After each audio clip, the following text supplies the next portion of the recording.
Jovem Pan Saúde. Olá, bem-vindo, bem-vinda ao Jovem Pan Saúde. Eu sou Lívia Zanolini e te agradeço mais uma vez a companhia. No programa dessa semana a gente vai falar sobre tabagismo.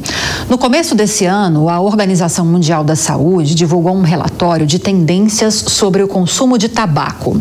Os dados são animadores e, segundo a entidade, o número de fumantes vem diminuindo ao longo dos anos. No entanto, mais de 1 bilhão de pessoas no mundo ainda fumam. E o tabaco é responsável pela morte de mais de 8 milhões de pessoas por ano. Para a gente falar mais sobre esse hábito tão ruim e tão presente ainda no mundo todo, a gente recebe aqui nos estúdios o Dr. Ciro Kirchenstein, que é pneumologista. Doutor, muito obrigada pela presença aqui no programa. Lívia, muito obrigado pelo convite, o convite para a Sociedade Brasileira de Pneumologia. No fim, os pneumologistas são os mais engajados na luta, na prevenção e no tratamento do tabagismo. E tem que falar muito sobre isso, né? Olha só o volume de pessoas que ainda fumam no mundo todo, né, doutor? Então, se tem tanta gente é porque tem gente interessada em vender. Isso envolve mercado, é muito dinheiro, o mercado de tabaco é enorme. Como você disse que o tabaco de combustão está diminuindo, mas o cigarro eletrônico, maconha, estão aumentando porque essas indústrias, esses players vão conduzindo para não perder os seus clientes, né? Que é uma indústria que leva à morte, leva à aposentadoria precoce, leva à dependência. E além do Dr. Ciro, também vamos receber, embora de forma online agora, o pneumologista do Hospital Alemão Oswaldo Cruz, Dr. Gustavo Prado.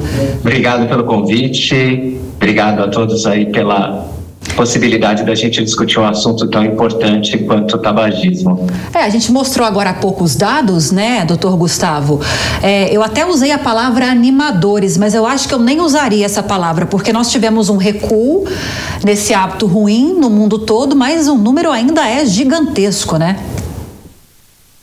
Eu acho que é importante a gente ressaltar que a avaliação dessa prevalência do tabagismo no Brasil ao longo do tempo mostra, sim, um sucesso muito grande das políticas nacionais de controle do tabagismo. Se a gente comparar com 1989, era uma época em que 35% dos adultos fumavam. E hoje em dia, a gente tem 10%. Isso é uma redução de 3/4 da razão da nossa população que consome tabaco frequentemente. Então, sim, é um dado animador, mas, claro, ainda mostra para a gente uma série de desafios a serem enfrentados, como, por exemplo, o desenvolvimento de novos produtos de tabaco aquecido, dispositivos eletrônicos para fumar, a mudança, o redirecionamento das estratégias de marketing da indústria do tabaco e, claro, né, a necessidade de não só de um lado a gente prevenir, mas como do outro também oferecer tratamento para aquelas pessoas que necessitam parar de fumar. Pois é, doutor Gustavo, e com base então nessas informações que o senhor trouxe, com certeza a gente pode manter a palavra animadores. O resultado desse levantamento realmente foi animador. Eu tenho alguns detalhes, mais informações a respeito desse relatório para compartilhar com vocês que estão nos acompanhando. 150 países estão conseguindo reduzir o uso do tabaco. O Brasil se destacou na diminuição desse consumo com uma redução exatamente